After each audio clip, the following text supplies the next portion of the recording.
Self talk leads to self trust. ഒന്നുകൂടെ വായിക്കാം. Self talk leads to self trust. ഇത് എനിക്ക് വളരെ റിലേറ്റ് ചെയ്യാൻ പറ്റുന്നൊരു എക്സാമ്പിളാണ്. കമ്മ്യൂണിക്കേഷൻ എന്നുള്ളൊരു ഫാക്ടർ വെച്ചിട്ട് ഞാനിത് പറഞ്ഞുതരാം. ഇംഗ്ലീഷ് ഭാഷ സംസാരിക്കാൻ മലയാളികളായ നമുക്ക് എല്ലാവർക്കും താല്പര്യമുള്ളൊരു സെഗ്മെൻ്റാണ്. നമ്മളിപ്പോൾ ഒരു ഇംഗ്ലീഷ് മീഡിയം അല്ല പഠിച്ചതെങ്കിൽ, അതിൽ ഇംഗ്ലീഷ് മീഡിയം പഠിച്ചതെങ്കിൽ പോലും നമ്മൾ ഇംഗ്ലീഷ് ഭാഷയിൽ സംസാരിച്ചിട്ടില്ലെങ്കിൽ നമുക്ക് എപ്പോഴും ആ ഒരു ഫിയർ ഓഫ് നമ്മൾ ആ മേക്കിംഗ് മിസ്റ്റേക്സ് എപ്പോഴും നമുക്കുണ്ട്. അപ്പം നമ്മൾ ഏതെങ്കിലും ഒരു കോൺവെർസേഷനിൽ, ഇപ്പം എൻ്റെ ഒരു എക്സാമ്പിളായിട്ട് എനിക്ക് പറയാൻ പറ്റുവാണെങ്കിൽ, പണ്ട് കോളേജിൽ പഠിക്കുന്ന സമയത്ത് ഫ്രണ്ട്സിൻ്റെ ഇടയിൽ ഇംഗ്ലീഷ് സംസാരിക്കുന്ന കുറച്ച് പേരൊക്കെ ഉണ്ടായിരുന്നു. അവരുടെ കൂടെയൊക്കെ ഇരിക്കുമ്പോൾ ചെറിയൊരു ഇൻഫീരിയോറിറ്റി കോംപ്ലക്സ് ഉണ്ടായിരുന്നു. പക്ഷേ അന്ന് നമ്മളൊരു ബിഗ്ഗർ കമ്മ്യൂണിറ്റി മലയാളം സംസാരിക്കുന്ന കാരണം നമ്മൾ അവരെ അത്ര അവന്മാരുടെ അടുത്ത് പോയെന്നാൽ എനിക്ക് സംസാരിക്കാൻ പറ്റത്തില്ല, അപ്പോൾ നമുക്ക് പേർപ്പസ്ഫുള്ളി ഒഴിഞ്ഞു മാറാമായിരുന്നു. പക്ഷേ ഞാൻ കാനഡയിൽ വന്ന് കഴിഞ്ഞപ്പോൾ I had no other option. Right, ഞാൻ കോളേജിൽ ഇരിക്കുമ്പോൾ, ലൈക്ക് മാസ്റ്റേഴ്സ് പഠിക്കുന്ന സമയത്ത് യൂണിവേഴ്സിറ്റി പോകുമ്പോൾ, ലൈക്ക് എൻ്റെ ക്ലാസ്സിലുണ്ടായിരുന്ന മെജോറിറ്റി ആളുകളും either like non Malayali speakers ആയിരിക്കും. ലൈക്ക് ഇംഗ്ലീഷ് ഒരു വാസ്റ്റ് മെജോറിറ്റി ഉണ്ടായിരുന്നു, പിന്നെ കുറച്ച് ഹിന്ദി പീപ്പിൾ ഉണ്ടായിരുന്നു, പിന്നെ കുറച്ച് ആഫ്രിക്കൻസ് ഒക്കെ ഉണ്ടായിരുന്നു. അപ്പം you have no other option, you have to speak in English. വെല്ലുവിളികളൊക്കെ സ്റ്റാർട്ട് ചെയ്ത് നമ്മൾ പ്രസൻറ്റേഷനൊക്കെ എടുക്കാൻ പോകുന്ന ഒരു സമയത്താണ്. അപ്പം നമ്മൾ ആ ഒരു അത്രയും ക്ലാസ്സിനെ ഫേസ് ചെയ്തിട്ട് ഇംഗ്ലീഷ് ഭാഷയിൽ ആ ഒരു ടോപ്പിക് എടുക്കുക എന്നുള്ളത് ഭയങ്കര പേടിയുള്ള കാര്യമാണ്. അപ്പം ഞാൻ എഞ്ചിനീയറിംഗ് പഠിക്കുന്ന സമയത്ത് ഫസ്റ്റ് ഇയർ കെമിസ്ട്രി പഠിക്കുന്ന സമയത്ത് കെമിസ്ട്രിയുടെ ക്ലാസ്സിൽ വെച്ചിട്ട് മിസ് പറഞ്ഞു, ഇങ്ങനൊരു ടോപ്പിക് ലെവിറ്റേഷൻ, മാഗ്നറ്റിക് ലെവിറ്റേഷൻ എന്നൊരു ടോപ്പിക്ക് ക്ലാസ്സിനെ ടീച്ച് ചെയ്യാൻ പറഞ്ഞു. അപ്പം ഞാനും അതോ ഐ ക്യാൻ ടീച്ച്, മലയാളത്തിൽ സംസാരിച്ചാൽ മതിയല്ലോ. പക്ഷേ എനിക്കൊരു ചാലഞ്ച് തന്നത് ഇംഗ്ലീഷിൽ സംസാരിക്കണം എന്നുള്ളതാണ്. അന്ന് ഞാൻ ആ സ്റ്റേജിൽ വെച്ചിട്ട് വേർക്കൽ ഭയങ്കരമായിരുന്നു. അപ്പം നമുക്കത് ഇംഗ്ലീഷ് ഭാഷ അറിയത്തില്ല, ഇതിപ്പം മലയാളത്തിലാണ് നന്നായിട്ട് ഞാൻ പറയാമായിരുന്നു എന്നൊക്കെ ഞാൻ മിസ്സിനോട് പറഞ്ഞു നോക്കിയെങ്കിലും ഒന്നും വർക്കൗട്ടായില്ല. ഞാൻ ഇംഗ്ലീഷിൽ പറഞ്ഞു നോക്കി, പക്ഷേ അത് അട്ടർ ഫ്ലോപ്പായിരുന്നു, നിങ്ങൾക്ക് ഊഹിക്കാം.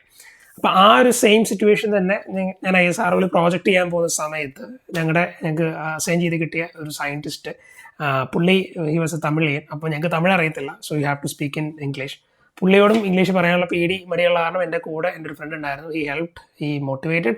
അതൊക്കെ പയ്യെ ബഡ്ഡിങ് ആയിട്ട് വരുന്നുണ്ടായിരുന്നു.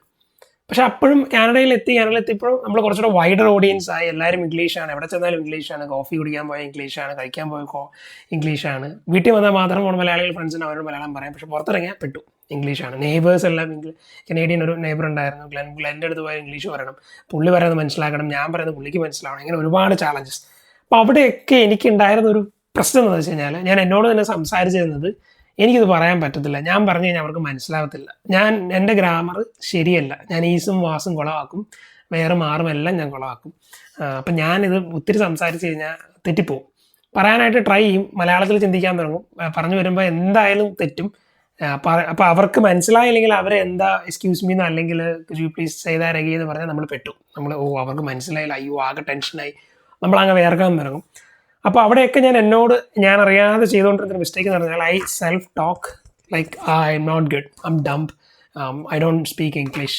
അപ്പോൾ അങ്ങനെ ഈ ഒരു ഫാക്ടർ, ഇത് ഞാൻ കമ്മ്യൂണിക്കേഷൻ വെച്ചിട്ട് മാത്രമാണ് പറഞ്ഞതെങ്കിൽ, നമ്മുടെ ലൈഫിൽ, എല്ലാവരുടെയും ലൈഫിൽ നമ്മളെപ്പോഴും എനിക്ക് പറ്റത്തില്ല, എനിക്ക് അതിനുള്ള സ്കില്ലില്ല, I M not skilful, I'm lazy, I'm a dumb person and I don't have opportunities, I don't have money. Like നമ്മളോട് തന്നെ പറയുന്ന ഒരുപാട് നെഗറ്റീവായിട്ടുള്ള സെൽഫ് ടോക്ക് ഉണ്ട്. നിങ്ങൾ ഈ ഇടയ്ക്കൊക്കെ ഒരുപാട് ഇൻസ്റ്റാഗ്രാമിലൊക്കെ വരുന്നതാണ്, നിങ്ങൾ വിശ്വസിക്കുന്നത്, നിങ്ങൾ പ്രവർത്തിക്കുന്നതെല്ലാം നിങ്ങളുടെ സെൽഫ് കോൺഫിഡൻസിനെ അല്ലെങ്കിൽ നിങ്ങളോട് തന്നെ സംസാരിക്കുന്നത് ഡിപ്പെൻഡ് ചെയ്തിരിക്കും. അപ്പോൾ ആദ്യമേ നിങ്ങൾ ചെയ്യേണ്ടത് talk to yourself right, നിങ്ങളോട് കറക്റ്റായിട്ട് സംസാരിക്കുക. നിങ്ങൾക്ക് ഇംഗ്ലീഷ് ഭാഷയുടെ എക്സാമ്പിൾ വെച്ചിട്ട് ഞാൻ പറയാം. ഇതെനിക്ക് പറയാൻ പാടുള്ളൊരു ഭാഷയാണ്, നമ്മുടെ ഭാഷയല്ല, എൻ്റെ ഫസ്റ്റ് ലാംഗ്വേജ് അല്ല. I know that I will make mistakes but I will improve. ഇതൊരു സിമ്പിൾ ടോക്കാണ്. This is what I improve. എനിക്കറിയാം ഞാൻ പറയാൻ പോകുന്നത് തെറ്റിപ്പോൾ, no problem, I just want to convey my message. അപ്പോൾ ഞാൻ സ്ലോ ആയിട്ട് സംസാരിക്കും. I will make sure that I will clearly speak. Opposite നിൽക്കുന്ന ആൾക്ക് എനിക്ക് എന്താ വേണ്ടതെന്നുള്ള അറ്റ്ലീസ്റ്റ് ഒരു 70% എനിക്ക് എത്തിക്കാൻ പറ്റും എന്നുള്ള കോൺഫിഡൻസ് എനിക്ക് വരാനുള്ള കാരണം ഞാൻ ഈ സെൽഫ് ടോക്ക് സ്റ്റാർട്ട് ചെയ്തതിന് ശേഷമാണ്. അപ്പോൾ നമ്മളെ കോൺഫിഡൻസ് ഇല്ലാത്ത ആളുകൾ, ഇപ്പോൾ കമ്മ്യൂണിക്കേഷൻ മാത്രമല്ല, പല ആളുകൾ, ഇപ്പോൾ നമുക്കിപ്പോൾ ഒരു ഇൻട്രോവേർട്ടായിട്ടുള്ള ആളുകൾ, അല്ലെങ്കിൽ ഇപ്പം ഏതെങ്കിലും ഒരു വലിയൊരു ഓഡിയൻസിനെ ഫേസ് ചെയ്തിട്ട് പെട്ടെന്നൊരു സ്പീച്ച് പറയാൻ പറഞ്ഞാലൊക്കെ നമുക്ക് പേടി വരുന്ന മൊമെൻറ്റ്സ് ആണ്. നമ്മൾ ടു ദി ഓൺ സ്പോട്ടാണ്, നമ്മളാണ് അത് ഫേസ് ചെയ്യേണ്ടത്. ലാസ്റ്റ് ബെഞ്ചിൽ ഇരിക്കുമ്പോൾ നമുക്ക് വളരെ കംഫർട്ടാണ്, ഫസ്റ്റ് ബെഞ്ചിൽ പോയിരിക്കാൻ പറയാൻ നമുക്ക് പേടിയാണ്. അപ്പം ഇതൊക്കെ നമുക്ക് റിലേറ്റ് ചെയ്യാൻ പറ്റുന്ന എക്സാമ്പിൾസ് ആണ്. ഇത് നമുക്ക് എങ്ങനെ മാറ്റാൻ വേണ്ടിയിട്ടുള്ള ഒരു 3 സ്റ്റെപ്സ് എല്ലാ വീഡിയോസിലും പറയുന്ന 3 സ്റ്റെപ്സ് ഇതൊക്കെയാണ്. First one, catch and label.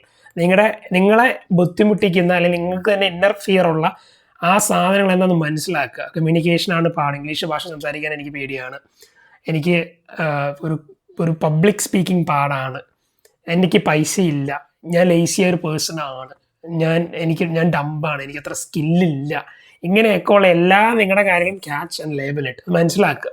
അപ്പോൾ നിങ്ങൾ നിൽക്കുന്ന നിങ്ങൾക്കിപ്പം ജോലി ചെയ്യുന്ന ഒരാളാണ്, സ്റ്റുഡൻസ് ആണ്, നിങ്ങൾക്ക് എന്തെങ്കിലും ഒരു സെനാരിൽ ഈ പറഞ്ഞാൽ ഏതെങ്കിലും ഒരു കാര്യം വളരെ റെലവെൻ്റ് ആയിട്ട് വരും, അത് കറക്റ്റായിട്ട് ക്യാച്ച് ചെയ്യുക. എന്നിട്ട് രണ്ടാമതായിട്ട് ചെയ്യേണ്ടത് സ്വാപ്പ് ടു പ്രോസസ്. ഞാൻ നേരത്തെ പറഞ്ഞ പോലെ ഞാൻ മിസ്റ്റേക്സ് വരുത്തും, but I will do it. ഞാൻ പഠിക്കുകയാണ് language, I am learning this X, I can practice Y. ഞാൻ ഇംഗ്ലീഷ് ഇത്രത്തോളം എത്തി, എനിക്ക് ഇനിയും ഇമ്പ്രൂവ് ചെയ്യാൻ പറ്റും. കാരണം നമ്മൾ ആ ഭാഷ പഠിച്ചു കഴിഞ്ഞാൽ നമ്മുടെയാണ് ആ ലാംഗ്വേജ്. കാരണം നമുക്ക് ആ ഭാഷ എന്നുള്ളത് നമ്മുടെ ആർക്കും എടുത്തിട്ട് പോകാൻ പറ്റില്ല. സെയിം തന്നെയാണ് സ്കിൽ. ഇപ്പോൾ ഗിത്താർ നിങ്ങൾ പ്രാക്ടീസ് ചെയ്ത് അത്യാവശ്യം സ്കിൽഫുള്ളായ അത്യാവശ്യം പ്രാക്ടീസ് ചെയ്യുന്നുണ്ടെങ്കിൽ that skill is yours. Even though നിങ്ങൾക്ക് പ്രാക്ടീസ് ഇല്ലെങ്കിൽ പോലും നിങ്ങൾക്ക് എന്തെങ്കിലുമൊക്കെ വായിക്കാൻ പറ്റും. Like you are still skilful. അപ്പോൾ വൺസ് നമ്മളത് അച്ചീവ് ചെയ്ത് കഴിഞ്ഞാൽ, നമുക്കത് ഇമ്പ്രൂവ് ചെയ്ത് കഴിഞ്ഞാൽ ഇറ്റ്സ് അവേഴ്സ്. ഇനി മൂന്നാമതായിട്ട് പറയാനുള്ളത് പ്രൂഫ് ഫയൽ. നമ്മൾ എന്ത് ചെയ്താലും നമ്മൾ തന്നെ ട്രാക്ക് ചെയ്യാനായിട്ട് സ്റ്റാർട്ട് ചെയ്യുക. അപ്പോൾ നമ്മളിപ്പോൾ ഇപ്പം ഗിത്താർ വായിച്ചു, നമ്മൾ ചെറിയൊരു പരിപാടിക്ക് ഇപ്പോൾ ഫ്രണ്ട്സിൻ്റെ ഇടയിൽ നിന്ന് ഗിത്താർ വായിച്ച പാട്ടൊക്കെ പാടുമ്പോൾ തന്നെ capture that photo, capture that video and save it. അല്ലെങ്കിൽ നിങ്ങളൊരു ക്ലാസ്സിൽ പോയിട്ട് പ്രസൻറ്റേഷൻ എടുക്കുകയാണ്, അല്ലെങ്കിൽ ഫ്രണ്ടോട് ഒരു ഫോട്ടോ ക്യാപ്ചർ ചെയ്യാൻ പറയുക, like capture that moment, like that's A small win for you. ഞാൻ എൻ്റെ ലൈഫിൽ ഞാൻ പഴയ വീഡിയോസിൽ കാണുന്നവർക്കറിയാം, എനിക്ക് എന്നിട്ട് അതിനെ ട്രാക്ക് ചെയ്യുന്ന ഒരു ട്രാക്ക് സിസ്റ്റം ഉണ്ട്. ഇത് കൂടുതൽ അറിയാൻ താല്പര്യം ഉണ്ടെങ്കിൽ check out my other videos, നിങ്ങൾക്ക് മനസ്സിലാവും. ഈ ട്രാക്ക് സിസ്റ്റം വേണം എന്ന ആഗ്രഹമുള്ള ആളുകൾ, ഞാൻ നേരത്തെ പറഞ്ഞ ഇൻസ്റ്റാഗ്രാമിൽ എനിക്ക് സെയിം ചാനലുണ്ട്, follow me and I very happy to share this. ഇത് ഞാൻ മാനുവലായിട്ട് ചെയ്തൊരു കാര്യമാണ്. അപ്പോൾ നമ്മുടെ ബ്രെയിന് വേണ്ടത് നമ്മളെ തന്നെ വിശ്വസിച്ചുകൊണ്ടുള്ള റിപ്പറ്റേറ്റീവ് ആയിട്ടുള്ള നമ്മളോട് തന്നെയുള്ള സ്ട്രോങ് ആയിട്ടുള്ള സെൽഫ് പോസിറ്റീവ് ടോക്കാണ്. ദാറ്റ് വിൽ ആക്ച്വലി ഇംപ്രൂവ്, നിങ്ങൾ തന്നെ ഒത്തിരി അത് ഇമ്പ്രൂവ് ചെയ്യാനായിട്ട് അത് സഹായിക്കും. അപ്പോൾ ഇന്ന് തന്നെ പോയിട്ടൊരു പേപ്പറും പേനയും എടുത്തിട്ട് നിങ്ങളെ പേടിപ്പെടുത്തുന്ന കാര്യമൊക്കെ എഴുതിയിട്ട് ആ കാര്യത്തിൽ നാളെ തൊട്ട് നിങ്ങളൊന്ന് ട്രൈ ചെയ്യും. നിങ്ങളത് ചെയ്യുന്നുണ്ടെങ്കിൽ താഴെ തീർച്ചയായിട്ടും കമൻറ്റ് ചെയ്യുക. ഞാൻ ചെയ്യുന്നത് മലയാളിഫൈങ് ലൈഫ് സ്കിൽസ്. ഇതുപോലത്തുള്ള കാര്യങ്ങൾ അറിയാൻ താല്പര്യമുണ്ടെങ്കിൽ, ഇത്രത്തോളം നിങ്ങൾ ഈ വീഡിയോ കേട്ടിട്ടുണ്ടെങ്കിൽ please do subscribe. It will help me a lot to grow this channel, reach more audience. അപ്പോൾ see guys in the next video. Bye bye.